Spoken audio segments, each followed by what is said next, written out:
welcome back. Lecture number 4. Can everybody hear me?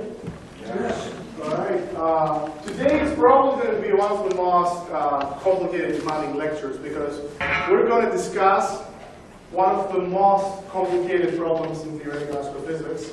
One of the few areas of astrophysics that combines the most demanding disciplines within physics: quantum mechanics, general relativity, neutrinos, all kinds of physics is involved in the core collapse supernova problem. So people have spent a lot of time, the last 60, 70 years actually, trying to understand what really drives massive stars to explode successfully by core collapse supernova. And only in the last few 6, 7 years, I was lucky to live throughout my entire graduate and postdoc career, to live through a revolution that's been going on because we simply had the computers, supercomputer simulations available, and the codes available to start getting more knowledge, more info about what's going on with a mechanism that produces massive core collapse supernova. So just to give you a little bit of overview, from the first lecture, I've been telling you that massive stars, usually stars with mass more than 8 solar masses, will produce a core collapse supernova. They will, over time, they will build up. They will start with hydrogen and helium, and over time, there will be nuclear reactions taking place in the center that will build up heavier materials like carbon, oxygen, silicon, sulfur, and eventually iron. And once you get to the point where you have this onion structure with the iron core in the center, this is the point of no return. There's nothing more they can do after that. The star is doomed to collapse, and then it becomes a whole question of science. How do iron cores collapse? Why do iron cores collapse, and how do they actually produce a successful explosion? Because getting the star with the physics laws that we know and understand to successfully explode is not an easy thing. But nature doesn't care about what astrophysicists say. Nature shows us that, hey, I can blow stars up, you figure it out. So it's all up to us to do their work. And it wouldn't be possible to gain any insights on this problem without supercomputers. So let's talk a little bit about iron core collapse in massive stars. So you have a massive star. Take a 15, 20 solar mass star. It lives approximately 7 to 20 or so million years, because massive stars consume their fuel faster, and then they die faster than lower mass stars. And once it gets to the point, by the point it gets to the iron core collapse, it makes this iron core, this onion structure, where in the outside you have the lighter materials like hydrogen and helium, and as you go deeper inside the star, in the core, you have this iron core. And everything happens in this little piece, in this little slice of the star, which is about the size of Chicago. The entire star is maybe 100,000, 10,000 times bigger than the sun.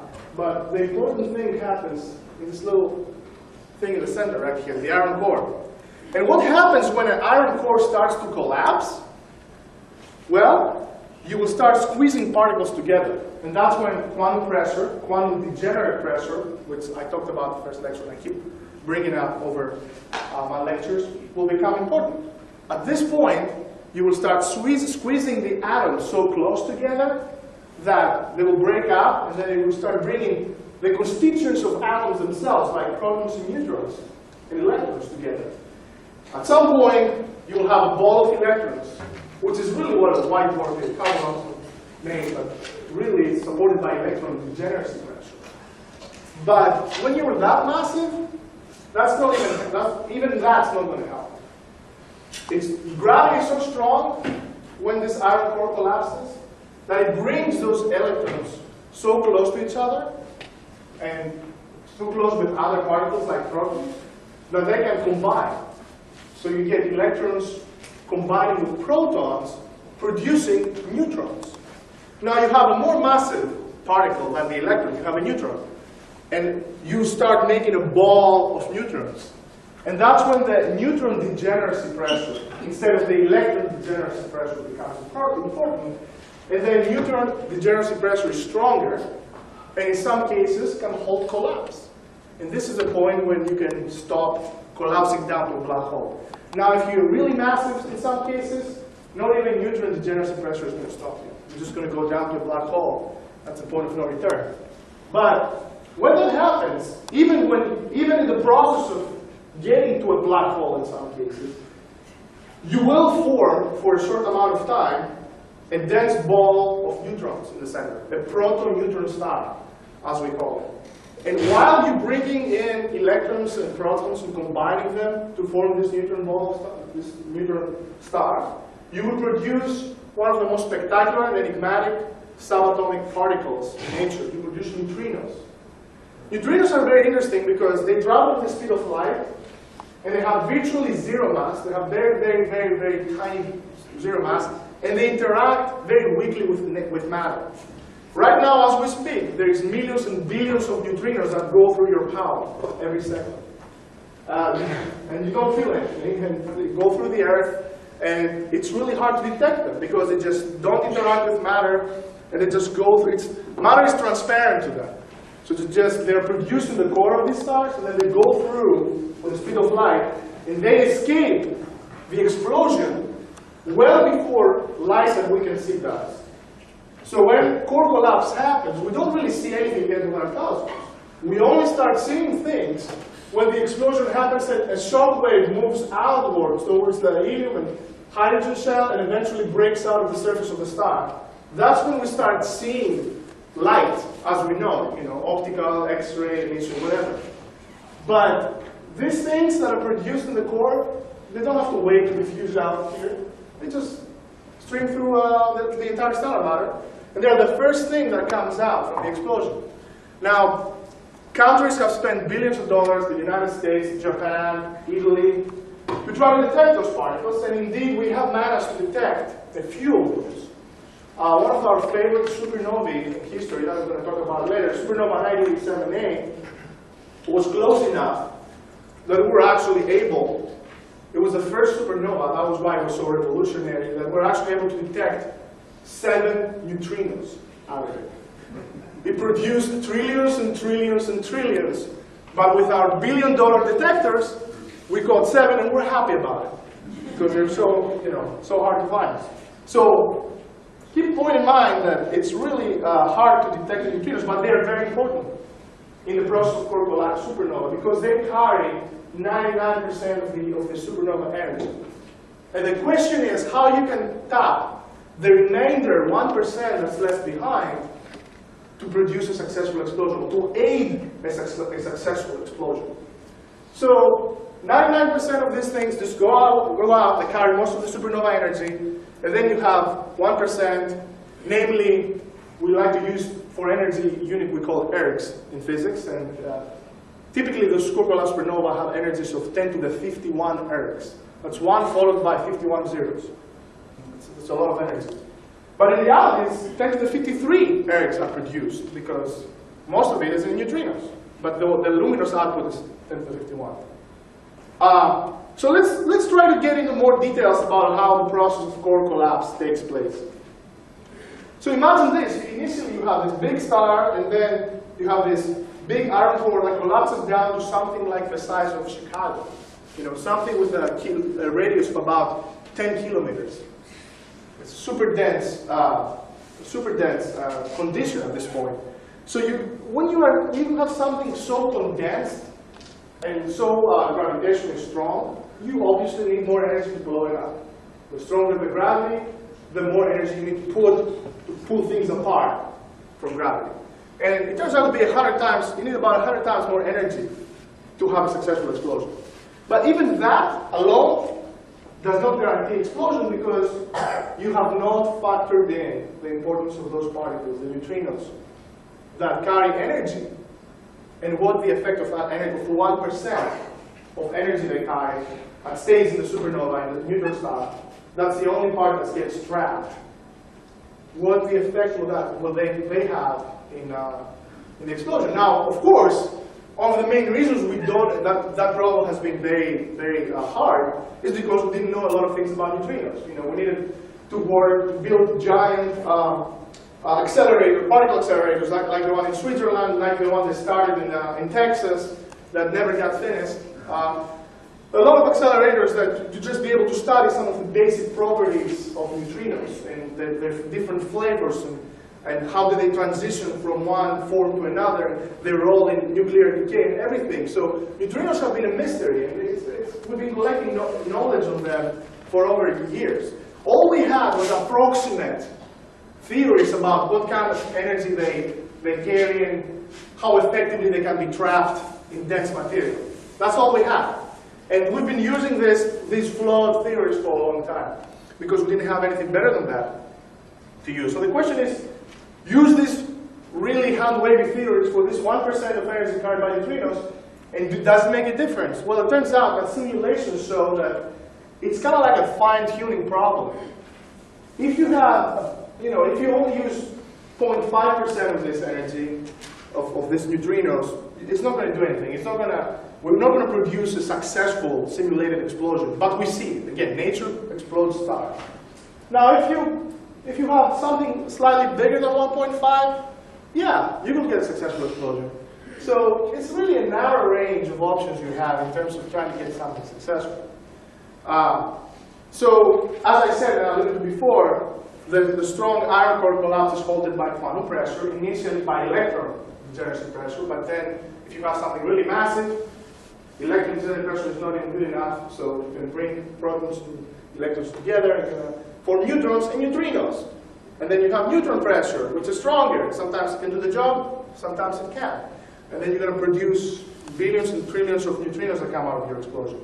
And this is kind of how it looks like. If you were to draw what happens when you try to bring particles close together and you use up the knowledge of quantum mechanics that you have about Pauli's exclusion principle, you can't bring particles of the same kind really tight together, because, especially a kind called Fermi, because they will repel each other. The particles of the same kind, they don't like to be tightly packed together.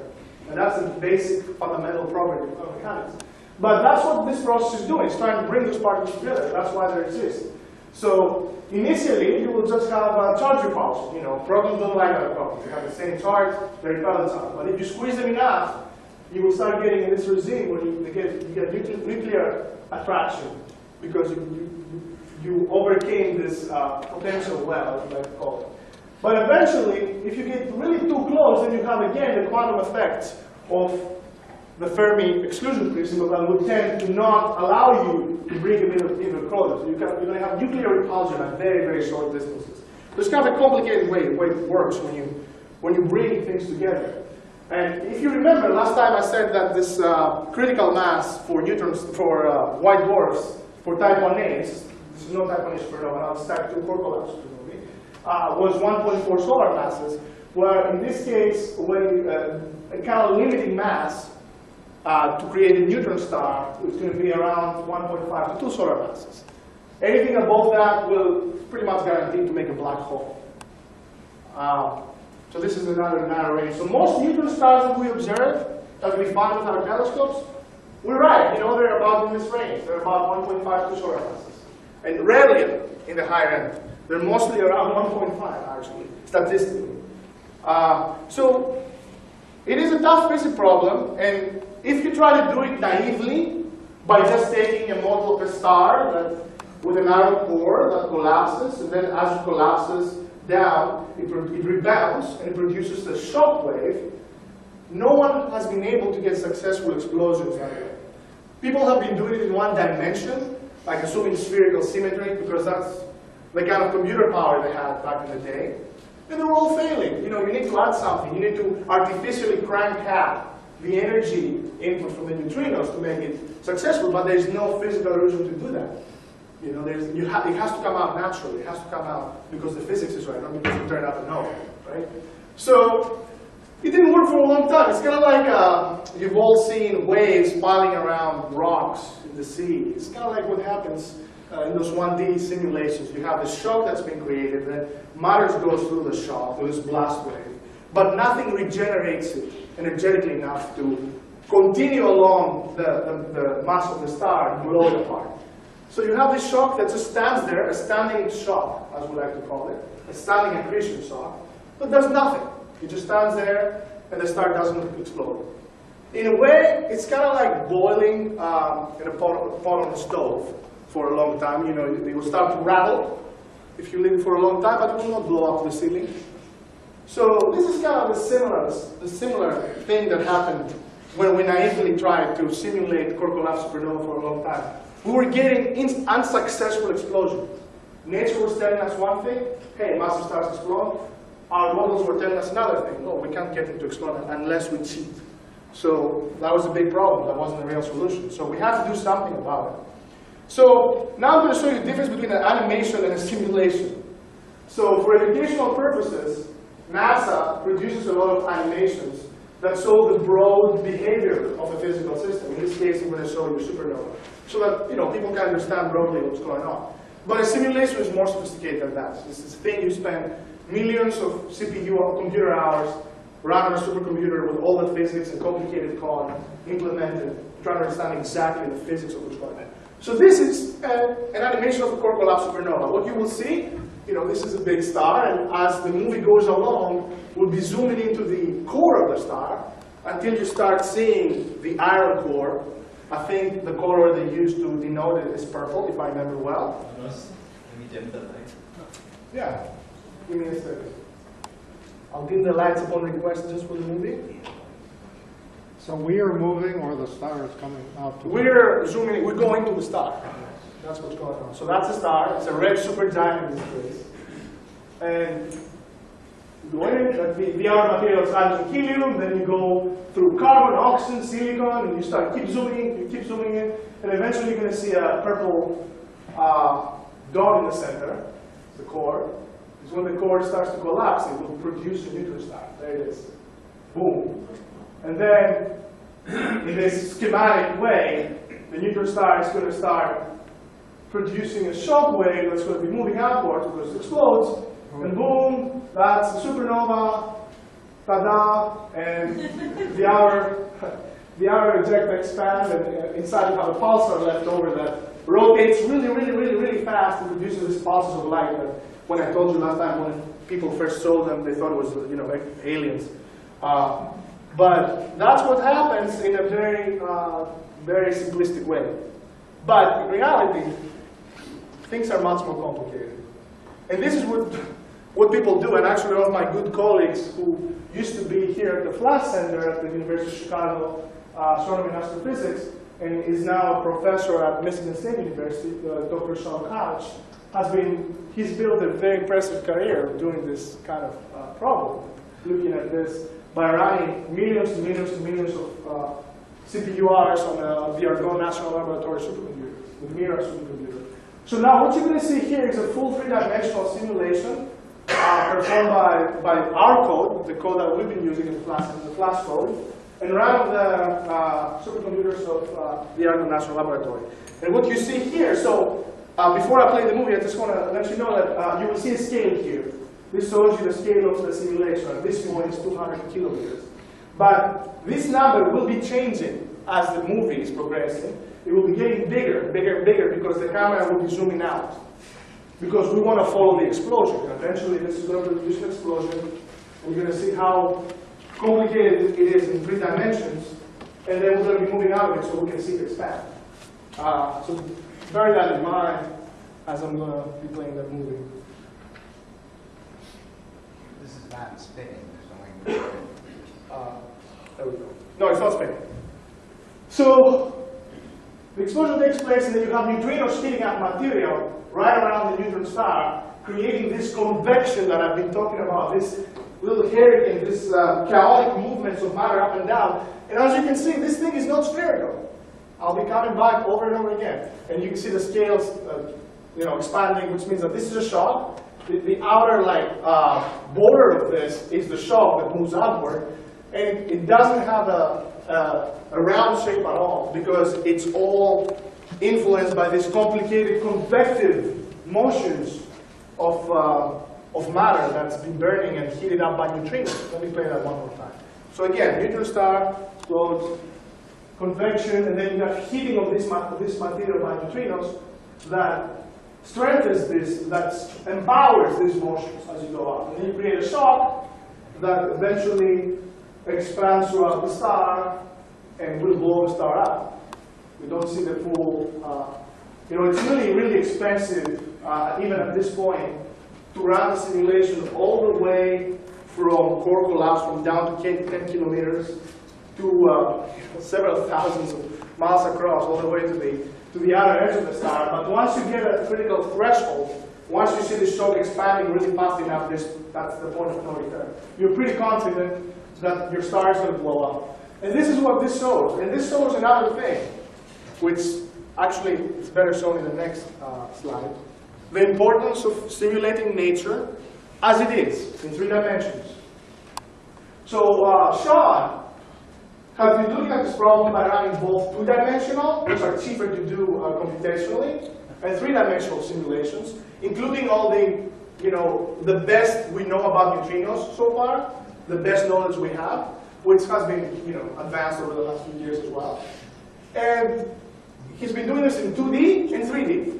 So what you basically see here, when the simulation was actually performed, this is the 2D simulation, and that's for a 27 solar mass star at about 1 second after explosion. So we're talking about small time scales that these things are happening here. When the explosion happens, the physics happens, the important physics happens in really small time scales, the neutrino heating and all that. So when the simulation was actually set up, it didn't look like that. It was a half domain. So there was an axis here, and there was a domain here, and that's how convection looked like in 2D. And to give it a 3-dimensional representation, Sean rotated this structure, assuming symmetry, around the 3rd axis, and he got this really non-physical structure. And that's his point. That's the point of his paper. It's like, look, if you do this in 2D, you will get nothing that looks like reality. It's going to be wrong, inherently. And if you do it, in many cases, you will get artificial explosions. It don't make sense because you don't follow the properties of this convection that takes place accurately in 2 dimensions. You have to do it in 3D. But if you do it in 3D, it will look more closely to what we cannot see. And it's still not going to be round, but it's not going to be this potato-shaped thing that you made there.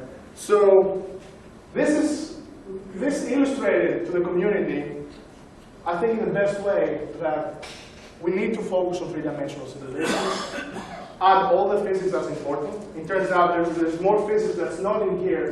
That has an impact as well, but it's something we're starting to put in right now, like rotation. Stars rotate, that will have an effect on the explosion.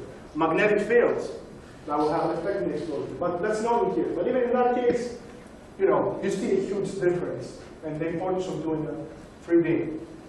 But that goes also, teaches us something else. That when we study core collapse supernova, we've been focusing a lot on the importance of the physics of neutrinos that we're putting in our models to get successful explosion. But we forgot a very obvious fact for a long time. That to start a supercomputer simulation of a core collapse supernova that I showed you right now, you need to start with an assumption for the initial conditions you're going to put in the model. The computer code doesn't magically work. You have to give it some information about how is the problem started, the initial conditions. Guess what? If you give it the wrong initial conditions, it's going to give you a wrong answer. So the question is, how do we give it the rightmost, the best initial conditions that are related to this problem? And to do that, people for years, they've been taking 1-dimensional stellar evolution models, assuming spherical symmetry, and then they mapped them on those codes that I showed you, the simulations I showed you, and then they were getting problems. They had to turn up the neutrino energy to get explosions. They wouldn't get explosions all the time. But they were using the wrong initial conditions. They were using conditions that assumed spherical symmetry for a long time. And that was partially justified because we didn't have enough computing power to simulate stellar evolution. We still don't have the computing power to simulate a star from birth to death over billions of years until it explodes a supernova. That's far along the way. We can wait until quantum computers come through and stuff like that. So that's far along the way. But the best thing we can do right now is use a simple 1-dimensional code to do the main evolution, but stop it, not right at core collapse, but a little before, maybe a day, a few seconds, minutes before core collapse, So we can at least get a little bit of realistic two-dimensional and three-dimensional behavior of the short evolution prior to the explosion, which in turn will provide us with more accurate conditions for the core collapse. And then we ask ourselves, well, does this really make a difference? Well, let's see. Well, I think I showed you this movie before, but let's go back to the onion structure. Again, you have an iron core that's ready to collapse, surrounded by cells of material, silicon, sulfur, carbon, oxygen, helium, hydrogen. Right around the iron core, you have a thin shell of silicon.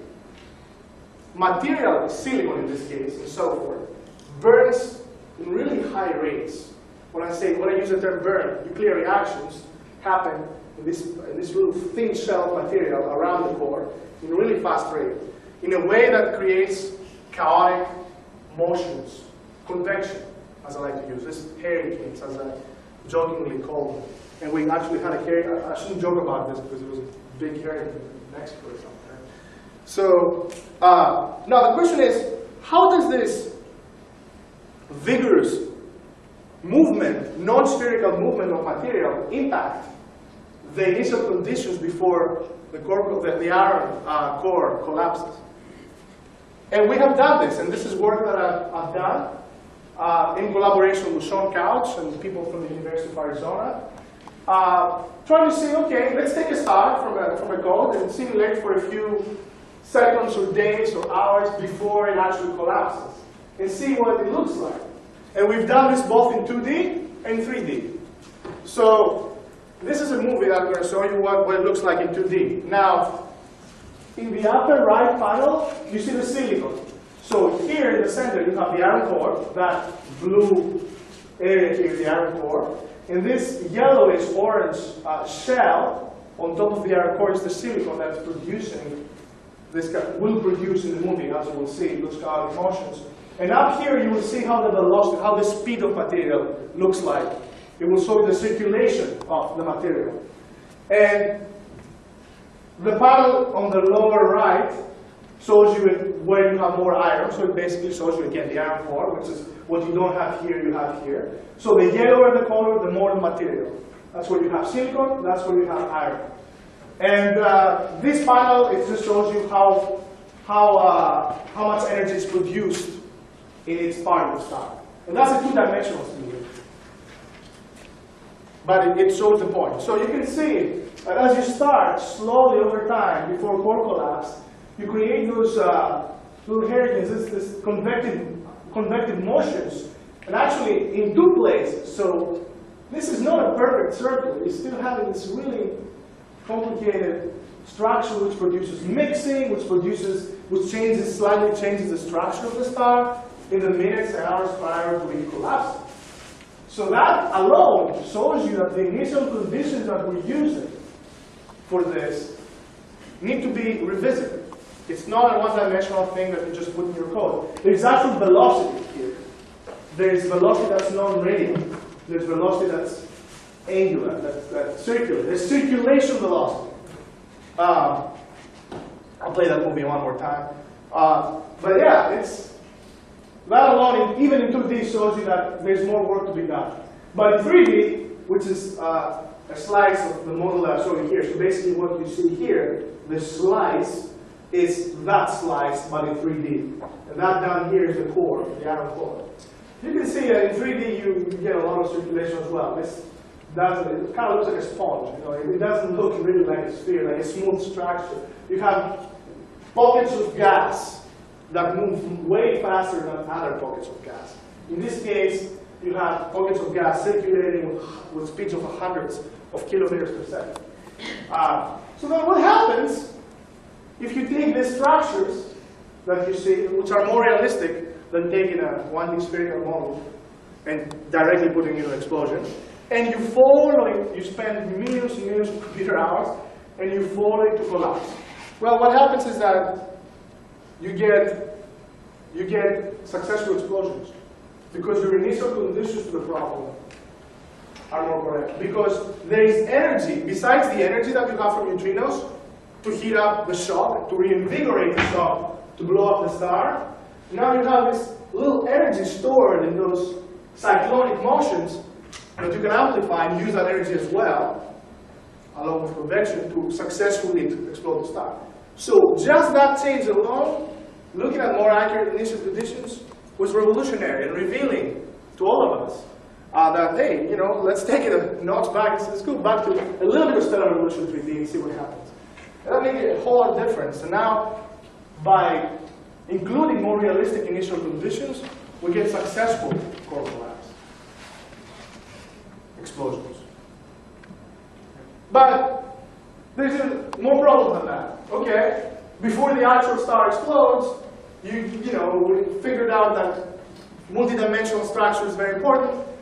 But then the star eventually will explode, and the supernova shock will break out of the surface of the star, and then it will start expanding, and then we're going to see a light curve. We're going to see a luminous output. You know, initially, if we're lucky enough, and we catch the supernova very, very, very, very early, within like a day after it takes place, then you will see that spike. That spike corresponds of light. So this is intensity of light versus time. So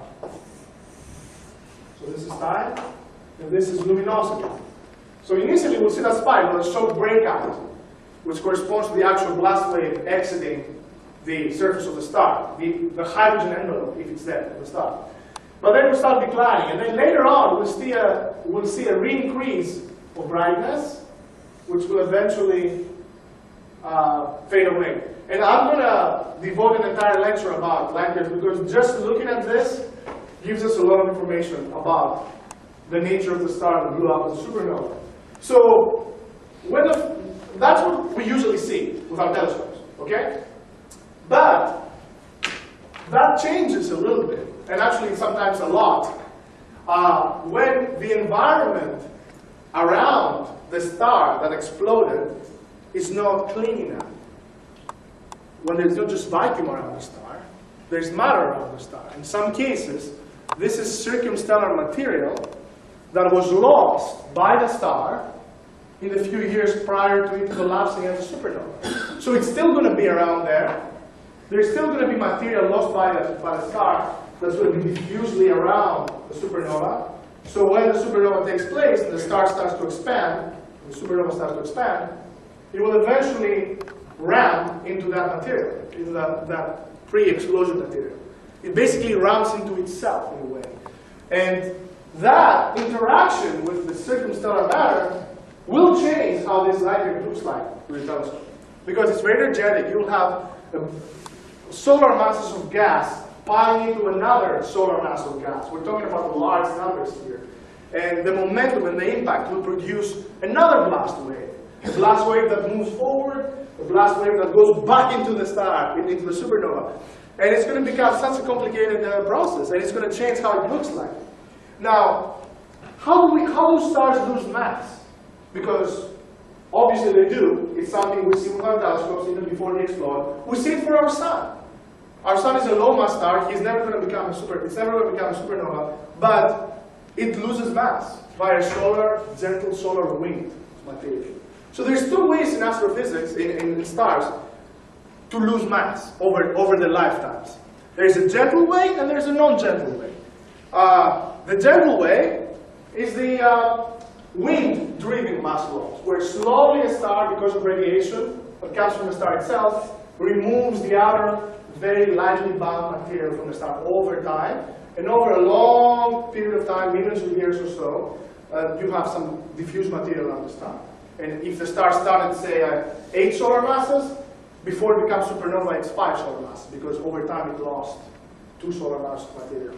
But when you get to to a few months, hours, months, to maybe years before core collapse supernova explosions, those motions that I showed you in the simulations, those convective motions, will produce waves before the explosion in the star. And those waves, in some cases, will be strong enough to immediately remove a shell of material. So, but this is the episodic way to lose mass in stars. There's a general way and there's an episodic, where suddenly you have almost nothing, and suddenly you have a lot of material being ejected from the star because of these dynamical processes that happen. And that will change the environment around which stars explode. But then let's add a little bit more complexity to that, even more. Real stars rotate. Some of them rotate faster than others. And usually rotation is associated with the presence of magnetic fields. And magnetic fields are forced, they carry force, they carry momentum. So they will have an impact on how the supernova takes place and how the explosion behaves. What we see through our telescopes, those are all supernova remnants from historical supernova that happened in our galaxy, or in nearby galaxies in this case, the Large Magellanic Cloud. And those are the remnants from type 2 core collapse supernova. And what you see if you carefully look at them, and if you try to focus at their structure, the geometrical structure, you see these elongated jets, jet-like features, padding back and forth in almost like opposite directions from each other in a lot of cases. You can actually, that's not the best image, but you can kind of see it here as well. You definitely see it here. And you see it in one of our favorites, Supernova 87A, the guy who produced neutrinos. If you look into the center right here, there's diffuse purple nebula. It's elongated. It's kind of like football shape or cigar shape in a way. Well, that means that even the degree of asphericity, the departure from spherical geometry, is even more than we thought it was in some cases. It's amplified in some cases. And we think rotation could be responsible for that. Because when you have a star that rotates really fast, it tends to eject material in different speeds along the axis of rotation than it does along the equator. So it can produce sort of like, together with magnetic fields, you can amplify that effect. And you can produce jet-like explosions. So you can blow up stars in the form of a jet. This is kind of like this animation is trying to show you. Like you can form a jet in the core of this star, slowly ripping apart in a non-spherical way. Those are the so-called jet-induced explosions. And we pretty much think that they're relevant to Manos. And in the end of the day, you have a neutron star that's left over in some cases. At the end of the day, when we look at all the remnants or all the core collapse supernova and we do polarimetry, if you remember when I talked about polarimetry, and we measure the polarization of light, we can tell something about the shape of things. So we can observe a supernova and take polarimetric observations and be able to say, is it round? Is it not round? Is it cigar shaped? Is it football shaped? Turns out most of this core collapse supernova, the vast majority of them, is actually non-spherical. So it turns out that this process probably plays an important role into their evolution.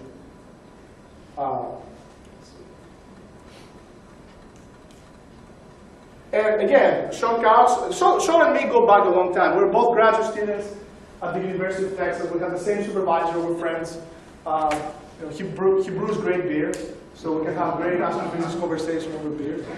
And he's done really good work on this kind of jet-induced supernova as well. And here are some snapshots from simulations from Sean showing what happens when you kind of blow a three-dimensional way, you blow a star up with those jets that I just mentioned. So again, you see the difference between animation and simulation. In the previous slide, that was an animation. It's a pretty simplistic graphic way to just show you more or less what happens without any real physics. It's more like an animated movie. And in this case, it's a real simulation with physics, with all the complexity, run on a supercomputer. You see again convection. So when you blow a star up in a jet-like way, that has a different impact on the convection around the core of the star. And here, kind of like it will form a jet that goes up along the axis of rotation. So this is the axis of rotation. The supernova in this simulation rotates this way. And it will form a jet. It will also form a torus kind of like structure. It's very asymmetrical. And we see it. We don't even have to wait for our supercomputer. We just see it. Like Cassiopeia A is one of the most well-studied and very interesting supernova remnants. And this composite image of Cassiopeia A shows different colors, show different material.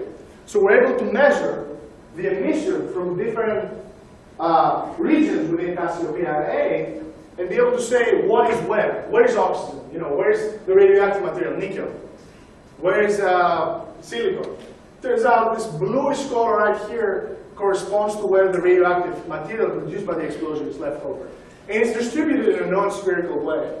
There's voids, there's all kinds of filaments, there's this jet-like feature, and the whole question is, simulate that.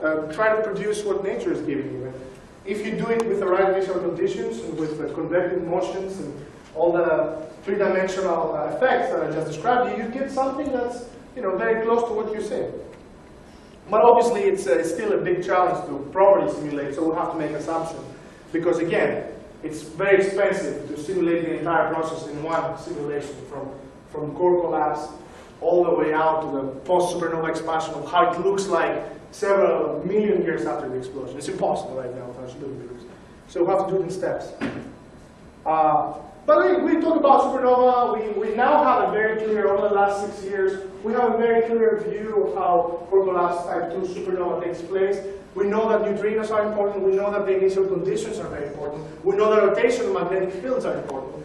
But let's talk a little bit about what they look like. After all, this is what we see through our telescopes, and this is what you see through our telescope. That's an example of a very luminous, actually, type 2 supernova that was observed in nearby galaxy, and it can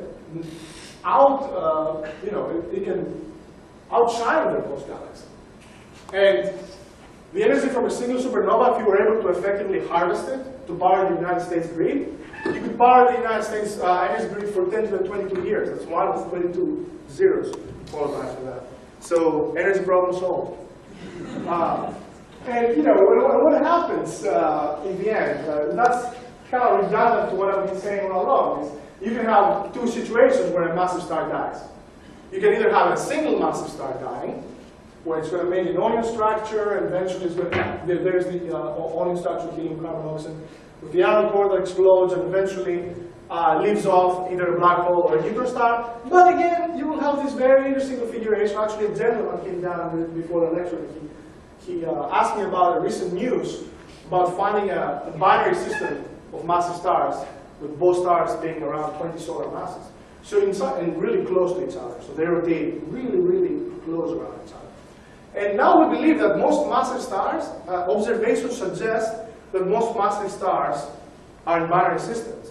And that is going to have an effect on the evolution of supernova and what we see by these supernovas. So you can have a situation where you have a 20 solar mass star and a 15 solar mass in the binary system rotating around each other. And as I've told you, you will start transferring mass from one to another when you feel your Roche law. And eventually, over a complicated process of mass transfer from one to another, one of them is going to explode. But it's going to explode without retaining the outer hydrogen and helium material. Why? Just because of mass transfer. This is what you get when you're a single star, but when you have a companion, you will transfer some of that to the companion. Therefore, you will have situations where this star is left over with just helium around, or just carbon and oxygen around it. So it lost hydrogen and helium to the companion star. And that star is going to blow up as a supernova. Well, what's going to look like? It's very likely it's going to look like a type 1b or C supernova, if you remember lecture 2, the astrozoology of supernovae. Because type 1b supernovas do not show signs of hydrogen, and type 1c supernovas do not show neither signs of hydrogen or helium. So, this is a possible way why this supernova exists. It's possible that they're members of binary stars that lose their outer matter, and that's why you don't see it when the explosion takes place. That's why you don't see helium and hydrogen, because it's taken away by the companion star. That's an explanation. But I think one of the most important things about supernova that spans areas from astrobiology to geology to chemistry to anything is that these are the sites in the universe where heavy elements are produced and spread in space. And they're provided the ingredients for life to evolve as we know it. Now, massive stars will make up to iron. That's it. Iron has a 56 neutrons and protons in the nucleus. That's it. How do you make uranium, gold, all the other elements that are heavier than iron, for example? Well, it turns out that supernovae also decide they're not just going to blow up and disperse this material that's made inside the star before the explosion. During the explosion, the amount of energy, luminosity, radiation produced is so strong that it will dynamically interact with the ejecta, with the material of the supernova itself, and it will bring it together to even heavier elements. So this is called the R process, the rapid capture process. It's a process that in an environment that's very rich with radiation, you start capturing neutrons, so lighter elements like iron, for example, will start capturing more neutrons, nuclei, and they will become heavier and heavier. And that's why eventually we'll make uranium, gold, anything that we know that exists in the periodic table. And again, I've used that phrase when I started this lecture. We're all made of stardust. You've all probably seen the periodic table of the elements. And we just make up to iron. Everything else, all these really heavy elements that you see down here, it's just produced by this rapid process by capturing neutrons during a supernova explosion. Makes us, makes uranium, makes cities, makes watches, rings, iPhones, name it. Everything comes from material produced by supernova. So the suggestion here is that what happened is there was an old star in our neighborhood, the galactic neighborhood, that just consisted initially, was born made out of helium and hydrogen. That's all it was. Eventually, this massive star produced iron, exploded. It made those beautiful elements that we use today, and we built our technical civilization upon, and dispersed it to space. And then another solar system was formed, our sun, with the planets, that harvested all these elements. It was already enriched with these elements produced by a primordial explosion, allowing for this to exist in our planet. And we can dig down the Earth, and we can find all kinds of things like that. So we are a second-generation star. There was some other star before us that produced all the elements we find here. And that's what I think makes Cork-collapsed supernova in general very important. So just to summarize, Cork-collapsed supernova exemplify the explosions of the iron core of massive stars. For years and years and years, it was one of the most head-banging, complicated problems in theoretical astrophysics. Again, because it involved all kinds of areas of physics combined. Neutrinos were kind of new, we didn't know, it's so hard to detect. We needed to build billions of dollars of detectors and particle accelerators to try to understand the nature of neutrinos themselves. But then it was also a problem that we didn't have the right initial conditions. Only lately, by utilizing three-dimensional supercomputer simulations, we were to the point where we could have those realistic conditions for supernovae. Neutrinos are produced en masse. Actually, they carry most of the energy, but only 1% is trapped back by the proto neutron star. And that 1% is what's going to provide you some energy that's going to be important for the supernova. The rest just goes to space, and if you're lucky, you can find 7 neutrinos out of those. And also, supernovae are not spherical. There are several factors, including like doing the proper initial conditions and following this cyclonic motion that convective burning prior to supernova that drive out spherical symmetry. But there's even more factors than that, like for example, jet rotation, magnetic fields that will form jets and we blow up stars in a non-spherical manner. And there will also be cases where the supernova itself interacts with material that was shed before the explosion that itself is not spherical. So nature is complicated, we'll just have to deal with that. Type 2 core-collapsed supernovae will either leave neutron stars or black holes behind, in the best case. They can either be produced by single stars, in which case, most of the time, we will see hydrogen in the spectrum and stuff like that. But if they happen to be in a binary system, the companion star sometimes is going to strip the hydrogen and helium, and we're going to see type 1b or type 1c supernova coming out of that. And again, focus on the fact that life, as we know it, the building blocks of life, wouldn't exist without this incredible cosmic factory that we call supernova. Thank you very much.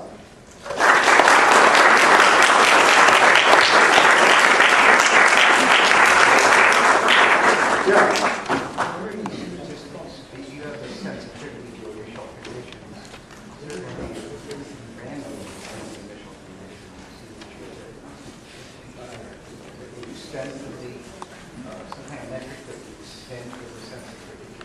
So he's asking whether we have some kind of metric to the extent of the sensitivity to the initial conditions chosen. Well, the initial conditions in your simulation will depend on a lot of factors. They will depend on how massive is your star that you're simulating. A 20 solar mass star is not going to necessarily have the same behavior in terms of initial conditions like a 21 solar mass star. Even small differences. And that's the whole point of chaotic evolution. That it's the little differences in the initial conditions that will make a huge impact over time. Normally a base of the track. Yeah, but what we have tools to quantify the effect. So no matter what your initial mass is, 20, 21, 22, we can pretty much have ways to see how big are those velocity perturbations around the iron core before core collapse. And we can, using that amplitude of these perturbations, we can already see that it makes a qualitative difference in the explosion. So even just adding this little bit of cyclonic motion, no matter how accurate you want to be about it, it is going to have a qualitative impact to the explosion. Now it's a question of what the magnitude of the impact is, but the impact is going to be an explosion in most of the cases, which is what we see. Next. Yes? You seem to have come down to the question I asked last time. I'm sorry to Yeah. but I'm very glad you did. Are you there saying that as far as life is concerned, including us, humans, we are just matter? Yeah, so it's a combination of radiation. Radiation played an important role, as I said, because they had to bring those radiation Radiation from what? from the supernova itself. The energy produced by the supernova. So we are produced by supernova, right? Not directly, but the building blocks, what makes you, what you have in your blood, in your skin, in your body, in different ratios, they will produce. Actually, the nice thing about the way we know we're kind of correct about this is that we can measure the relative abundances of elements on the Earth. That's very easy. We just do some geological survey whatsoever, and we measure how much gold there is in the Earth, approximately. Take a sample, and what's the percentage of that element versus that element in that sample. And it surprisingly matches the percentage of elements that is produced by supernova. So when we see supernova explosion, we can measure doing spectroscopy, we can measure how much material is there, how much silicon, oxygen, blah, blah, blah. So we have ratios. This percent is made of that, this percent is made of that, this percent. The same way we can do it just by collecting samples from the Earth. And those ratios match very well. That's another indication that that's relevant. Do you mind if I ask another one? Sure, go on. The problem with this, I don't understand. When we come to the zone, let's say zone as a target for the realm of intelligence, the interaction of the force of matter breaks down. Did you think about it before? Can you repeat the question? Okay. We can see the human as a composite of matter and, let me use the word now, transmatter. We don't know anything about dark matter. I mean, matter, I can tell you about. There's dark matter, but we're not made of dark matter. But yeah, I'm not aware of the term transmatter. Because if we depend just on the matter, the theory of intelligence, we have a difficulty. No, intelligence is a different beast. Intelligence is a complicated. I mean, I'm not a neuroscientist, but intelligence is one of the most impressive things about how you bring those elements of life together over a long duration of time that create the complexity of the self-thinking structure that we call a human being. And now there's a whole discussion about the anthropic. Have you heard of the anthropic principle? The anthropic principle. No. It's a scientific principle. It's like, would the universe exist without the intelligence to observe it and to, I mean, can you imagine a universe without intelligence? No, you can't, because without intelligence, there's no imagination to imagine anything. So, you know, I mean, this is a strong anthropic principle. But intelligence itself, you know, it comes from a complexity of the brain that we're still trying to understand. Brain science is fascinating. We know nothing about it, as a matter of fact. And, you know, there's still a lot of questions, but the point of the matter is that you have provided those elements for something as complicated as a heart, a brain, and you know, a lung to be assembled together as a human being that over millions of years is a self-thinking. It passes the Turing test. It's a self-thinking intelligent being that can understand what's around it, like perception. Yes? Getting back to science, and this is not regarding your topic, I'm sorry, but the new reports of a artificial thing orbiting. Oh yeah, that's cool. Did they pull that me out? How far away is that? The Dyson sphere. So recently, okay, that's not directly to supernova related, but this is also a very cool question. Recently, astronomers detected using a spaceship called Kepler, which what it looks like. So how do we detect planets, exoplanets in astrophysics? What we do is there's a star, and if there's a planet, it will go, you know, will rotate like the Earth around the star. And if that planet happens to be in between us and the star, we'll see a little eclipse. So periodically, we see eclipses, and those are very tiny. So the instruments that we use on Kepler are extremely sensitive to light variation. So what we're going to see this periodically, and that will give you a sense of what the period of the planet is. That will, you know, the depth of how much light you absorb. It will give you a sense of how big the planet is and what the distance is from the star and so on. So by using this method, we detected like a lot of planets outside our solar system. And recently, we've detected a planet, Kepler detected a planet that doesn't look like that, what you expect by a thing going periodically around the star. It was very, you know, irregular. And the question is, wait, why is the star irregular? Now there's some natural explanations that could be possible to that. It's activity by the star itself, but astronomers said, well, that star is actually in a very quiet stage of its life. We don't expect this activity at this stage of its life. We don't see it in other stars that are in this same stage. Why the star would have this activity? So that wasn't a good explanation. Now there was another explanation, or maybe you have comets, like a swarm of comets or asteroids that go around the star that produce this weird output. But wait, that doesn't really explain it. You know, you can give a quantitative explanation of why would a comet behave that way.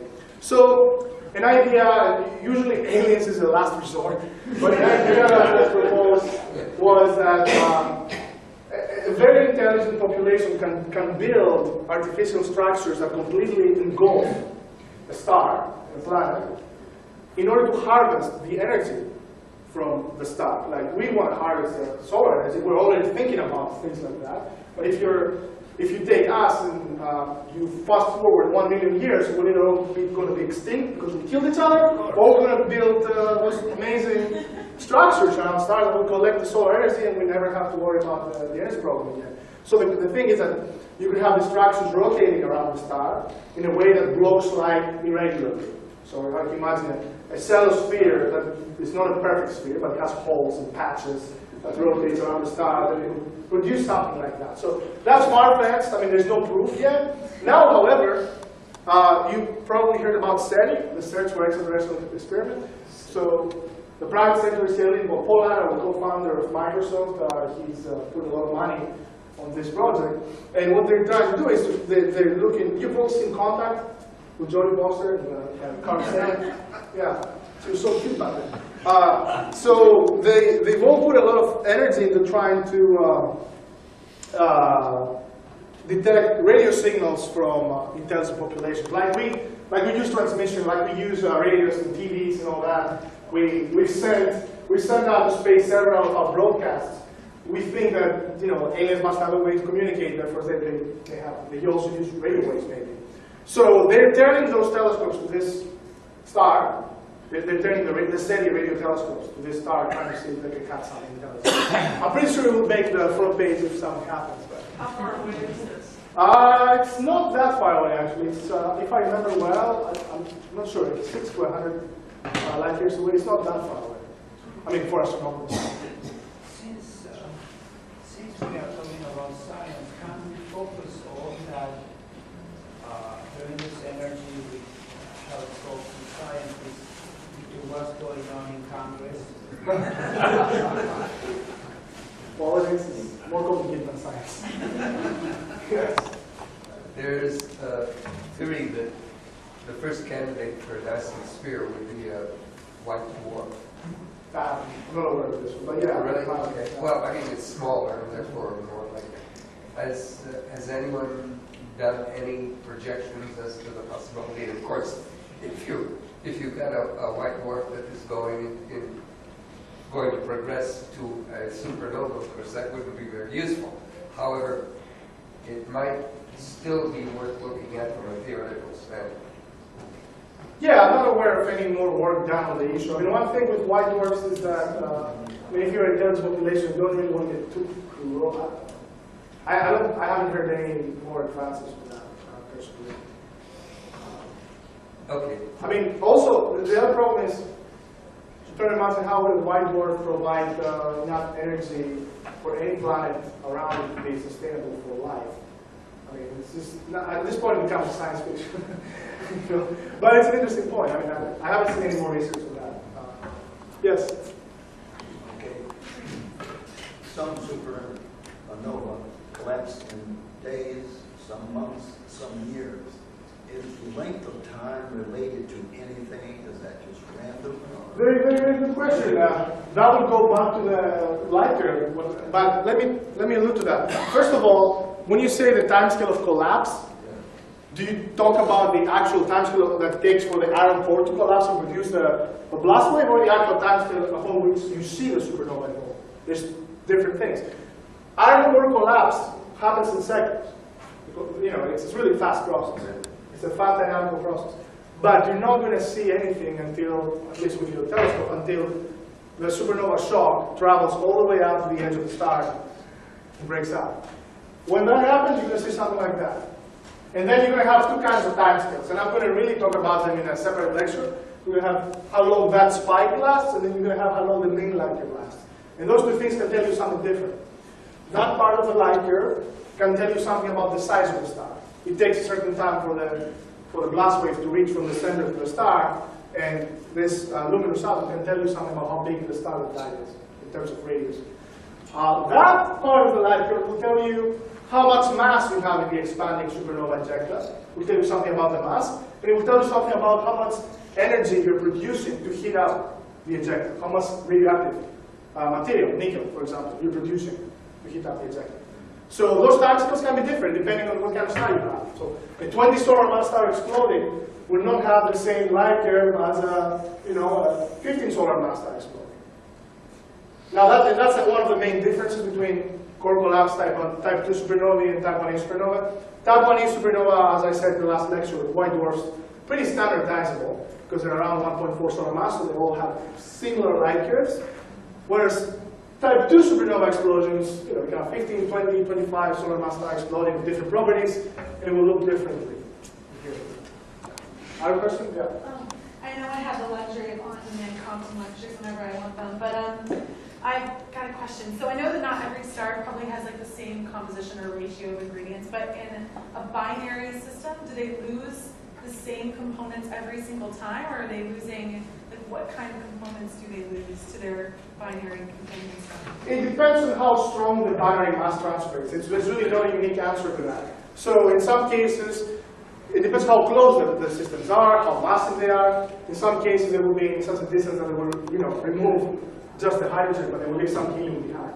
In other cases, it will remove both hydrogen and helium. So it's really, it depends. Again, there's no unique answer. It just depends on the initial conditions. Yeah. Other questions? Yeah. This nice code which we found.